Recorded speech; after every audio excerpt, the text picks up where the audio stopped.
नमस्कार,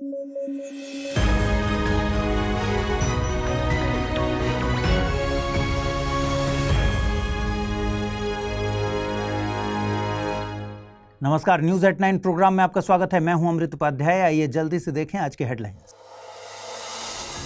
भारत में बना पहला डायबिटीज बायो बैंक। डायबिटीज के इलाज में आएगी क्रांति। बायोमार्कर बनाएगी ये बैंक। रातापानी टाइगर रिजर्व को मिला नया नाम। विष्णु एस वाकड़कर के नाम पर होगा ये टाइगर रिजर्व। भीमबेटका को दुनिया के सामने लाने के लिए मशहूर हैं डॉक्टर वाकड़कर। और फ्रांस के मायोट आइलैंड पर आई आपदा। चिडो साइक्लोन ने मचाई तबाही। 90 सालों बाद आया है खतरनाक तूफान। आइए शुरू करें। देश में पहला डायबिटीज बायो बैंक स्थापित किया गया है। इसे स्थापित किया है ICMR यानी Indian council of medical research ने। चेन्नई में बनाए गए इस बायो बैंक की स्थापना में ICMR की मदद की है मद्रास डायबिटीज रिसर्च फाउंडेशन ने। अब सवाल है कि ये बायो बैंक क्या काम करेगा, कैसे काम करेगा। बायो बैंक्स बायोमेडिकल रिसर्च में बहुत महत्वपूर्ण भूमिका निभाते हैं। अब ये डायबिटीज़ के लिए डेडिकेटेड बायो बैंक बनाई गई है, तो ये इससे जुड़े सैंपल्स को कलेक्ट करेगी, प्रोसेस करेगी और डायबिटीज़ से जुड़ी रिसर्च के लिए बायो स्पेसिमेन प्रोवाइड कराने का काम करेगी। ये डायबिटीज़ के लिए कोई ऐसा बायोमार्कर तैयार कर सकती है जिससे बहुत जल्द बीमारी को डायग्नोज किया जा सके। साथ ही पर्सनलाइज्ड ट्रीटमेंट के लिए रणनीति तैयार करने में भी ये मददगार साबित होगी। ये बायो बैंक डायबिटीज़ के कारणों पर रिसर्च करने के साथ साथ इंडियन टाइप ऑफ डायबिटीज़ के कारणों पर भी रिसर्च करेगी। बायोमार्कर शरीर में किसी बीमारी का पता लगाने के लिए यूज़ किए जाते हैं। देखिए, डायबिटीज़ भारत में बहुत आम होती जा रही है। समझ लेते हैं कि ये बीमारी दरअसल है क्या। हमारे शरीर में मौजूद पैंक्रियाज यानी अग्नाशय की बीटा कोशिकाएं इंसुलिन नाम का हार्मोन उत्सर्जित करती हैं। ये इंसुलिन ही हमारे शरीर में ग्लूकोज को एनर्जी के तौर पर इस्तेमाल करने में मदद करता है। जब पैंक्रियाज की बीटा कोशिकाएं किसी डाई फंक्शन या डैमेज के चलते इंसुलिन नहीं बना पाती तो इस स्थिति को डायबिटीज़ कहते हैं। डायबिटीज़ भी दो तरह के होते हैं, टाइप 1 और टाइप 2। टाइप 1 डायबिटीज़ में शरीर इंसुलिन बिल्कुल भी नहीं बनाता। इसके चलते टाइप 1 डायबिटीज़ से पीड़ित लोगों को इंसुलिन हर दिन लेना पड़ता है। टाइप 1 डायबिटीज़ आमतौर पर बच्चों और किशोरों में डायग्नोज की जाती है। टाइप 2 डायबिटीज़ में शरीर इंसुलिन की बहुत कम मात्रा बनाता है। टाइप 2 डायबिटीज़ किसी भी उम्र में हो सकती है। यह डायबिटीज़ का सबसे कॉमन टाइप है। अपने खान पान में और जीवन शैली में बदलाव ले आकर टाइप 2 डायबिटीज़ को कंट्रोल किया जा सकता है।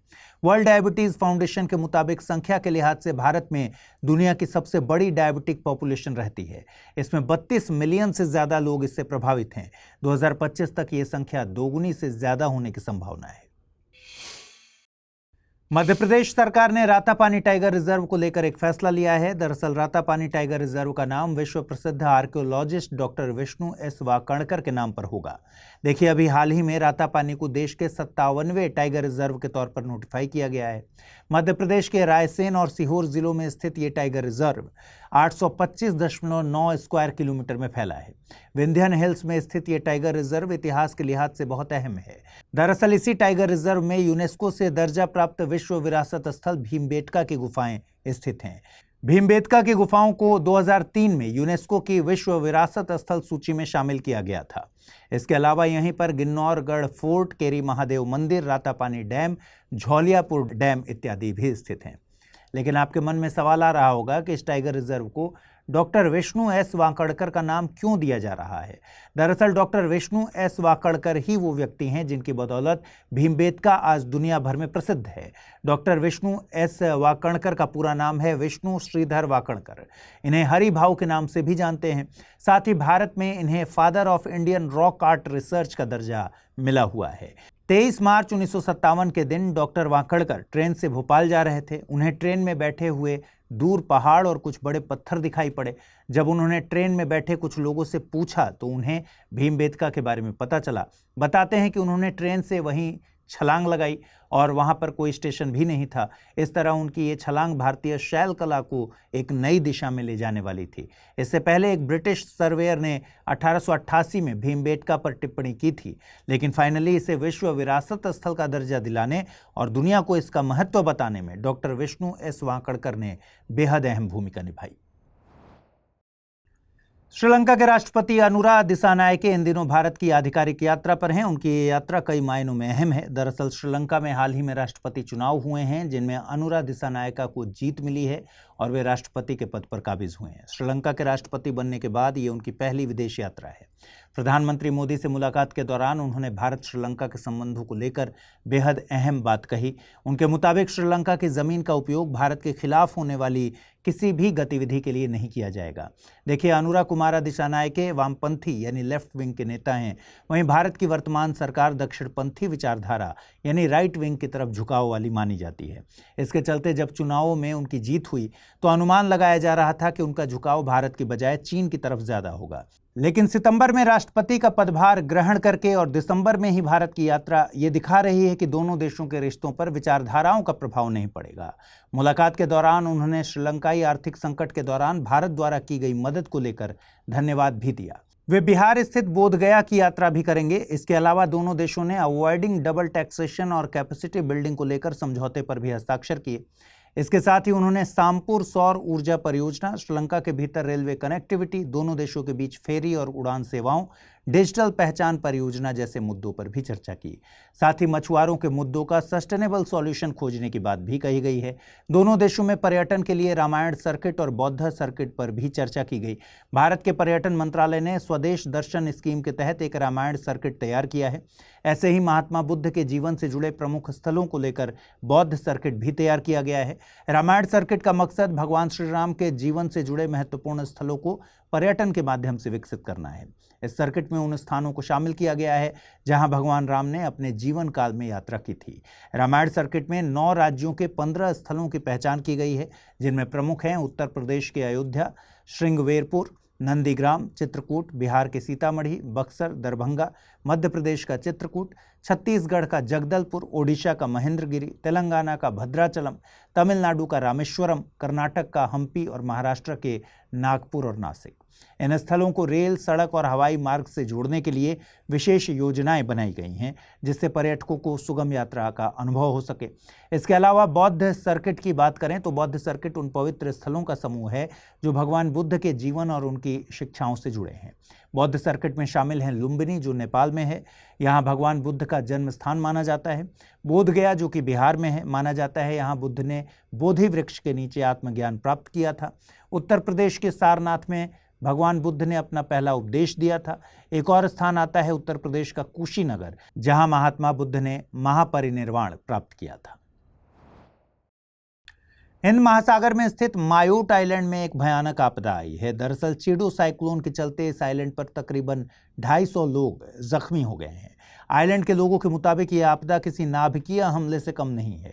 इस साइक्लोन को 90 सालों में सबसे भयानक बताया जा रहा है। इस आपदा में हुई मौतों के आंकड़े अभी अनडॉक्यूमेंटेड हैं। दरअसल मुस्लिम रीति रिवाजों के अनुसार मायोट में मृतकों को 24 घंटे के भीतर दफना दिया जाता है, जिससे मृतकों की सही संख्या का पता लगाना मुश्किल है। साइक्लोन को चिडो नाम जिम्बाब्वे ने दिया है। मायोट आइलैंड हिंद महासागर में स्थित फ्रांस की टेरिटरी है। यह अफ्रीका महाद्वीप के पूर्वी तट से दूर मोजाम्बिक और मेडागास्कर के बीच स्थित है। इस आइलैंड पर फ्रांस का कब्जा 1843 से है। जब 1974 में स्वतंत्रता के लिए वोटिंग की गई तो इस आइलैंड ने आज़ादी के बजाय फ्रांस का आधिपत्य ही चुना। इसकी अर्थव्यवस्था पूरी तरह से फ्रांस के रहमो करम पर है। यहाँ हर 4 में से 3 लोग गरीबी रेखा से नीचे जीवन गुजार रहे हैं। आइए देखते हैं आज का टर्म ऑफ द डे। आज का टर्म ऑफ द डे है एंथ्रेक्स। एंथ्रेक्स एक खतरनाक और जानलेवा बीमारी है। यह मानव और पशु दोनों को संक्रमित करता है। एंथ्रेक्स एक बैक्टीरिया के कारण होता है। इस बैक्टीरिया का नाम है बैसिलस एंथ्रासिस। एंथ्रेक्स मिट्टी में इसी बैक्टीरिया से फैलता है और फिर आमतौर पर चरने वाले पशुओं और जंगली जानवरों को संक्रमित कर देता है। एंथ्रेक्स एक जूनोटिक बीमारी है। इसका मतलब है कि जानवरों से मनुष्यों तक फैल सकती है और कुछ मामलों में यह घातक हो सकती है। एंथ्रेक्स रोग को प्लीहा ज्वर, wool sorters disease, hide porters disease और गिल्टी बीमारी के तौर पर भी जानते हैं। कहीं कहीं इसे जहरी बुखार भी कहा जाता है। यह बीमारी भेड़ों में अधिक पाई जाती है। आइए देखते हैं आज का रैपिड न्यूज।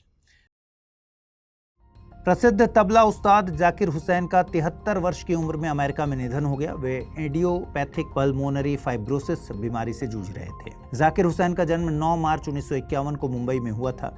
वह महान तबला वादक उस्ताद अल्लाह रखा के बेटे थे। 1988 में पद्मश्री, 2002 में पद्म भूषण और 2023 में पद्म विभूषण से सम्मानित किया गया। अब यदि इडियोपैथिक पल्मोनरी फाइब्रोसिस की बात करें तो यह फेफड़ों से संबंधित बीमारी है। इस बीमारी में फेफड़ों के टिश्यू अज्ञात कारणों से मोटे और कठोर हो जाते हैं और फेफड़ों में परमानेंट स्पॉट्स बन जाते हैं, जिसे फाइब्रोसिस कहा जाता है। इसके चलते फेफड़े ठीक तरीके से काम नहीं कर पाते और संबंधित मरीज को सांस लेना मुश्किल हो जाता है।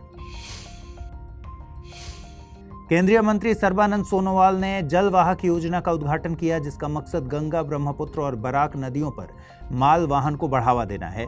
यह योजना 300 किलोमीटर से अधिक की दूरी तय करने वाले मालवाहक जहाजों को प्रोत्साहित करेगी।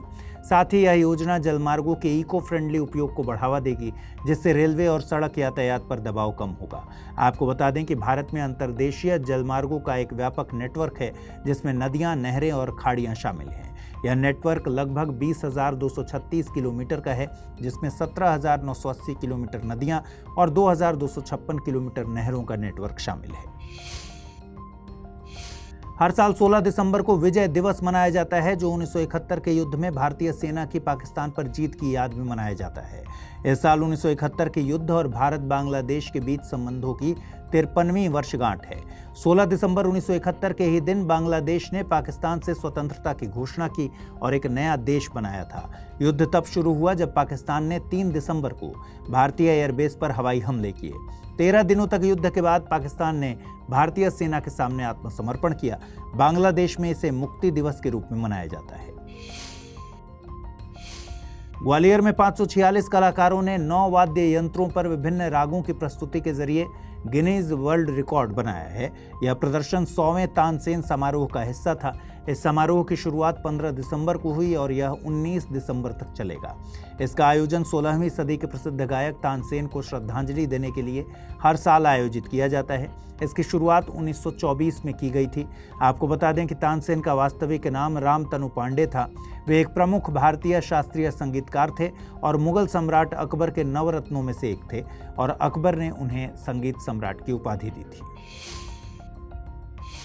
भारतीय मसाला अनुसंधान संस्थान ने सुरसा नामक अदरक की नई किस्म बनाई है। यह सामान्य अदरक की तरह तीखी नहीं होगी और खाने में स्वादिष्ट भी होगी।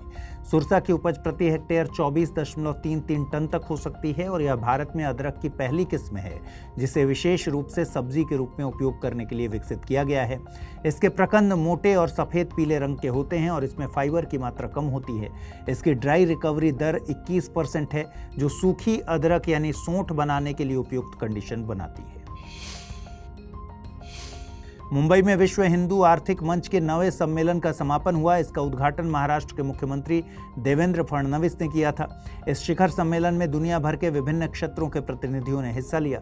यह हिंदू समुदाय के उद्योगपतियों, व्यापारियों, स्टार्टअप्स और उद्यमियों को एक मंच प्रदान करता है। इस वर्ष की theme think in the future for the future रखी गई है। विश्व हिंदू आर्थिक मंच की शुरुआत 2012 में हांगकांग में हुई थी। इसके 8वें सत्र का आयोजन 2023 में बैंकॉक में किया गया था। यह मंच आर्थिक सहयोग और विकास को बढ़ावा देने का प्रयास करता है। आइए जल्दी से देखें आज के बुलेटिन पर आधारित प्रश्न। पहला सवाल, उस्ताद जाकिर हुसैन का हाल ही में निधन हो गया। वे किस वाद्य यंत्र से संबंधित थे? शहनाई, तबला, वीणा या फिर सितार? अगला प्रश्न है, हाल ही में किस टाइगर रिजर्व का नाम डॉक्टर विष्णु एस वांकड़कर के नाम पर रखा गया है? कान्हा, पन्ना, रातापानी या फिर बांदीपुर? आइए देखें पिछले बुलेटिन मैंने आपसे कौन से सवाल पूछे थे, उनके सही जवाब क्या हैं। पहला सवाल था, हाल ही में एशिया का पहला जियो साइंस म्यूजियम कहां बनकर तैयार हुआ? नई दिल्ली, जयपुर, ग्वालियर या फिर भोपाल? सही जवाब है विकल्प सी यानी ग्वालियर। अगला प्रश्न है, प्रधानमंत्री मत्स्य संपदा योजना के संबंध में निम्नलिखित कथनों पर विचार करें। प्रधानमंत्री मत्स्य संपदा योजना 2020-21 से 2024-25 तक के टाइम पीरियड के लिए चलाई गई है। यह योजना कृषि मंत्रालय के द्वारा शुरू की गई है। ऊपर दिए गए कथनों में से कौन सा सही है या हैं? केवल एक, केवल दो, एक और दो, दोनों, न तो एक और न ही दो? सही जवाब है विकल्प ए यानी केवल एक। तो आज इस बुलेटिन में इतना ही। कल रात 9 बजे आपसे फिर से मुलाकात होगी। ख्याल रखिए अपना, ठीक से पढ़ाई कीजिए। अगर आप इस बुलेटिन की PDF हासिल करना चाहते हैं, अमृत उपाध्याय 007 टेलीग्राम चैनल है जिस पर इसकी PDF रोजाना मिलती है। आज पूछे गए सवालों का जवाब भी कमेंट सेक्शन में दीजिएगा। नमस्कार।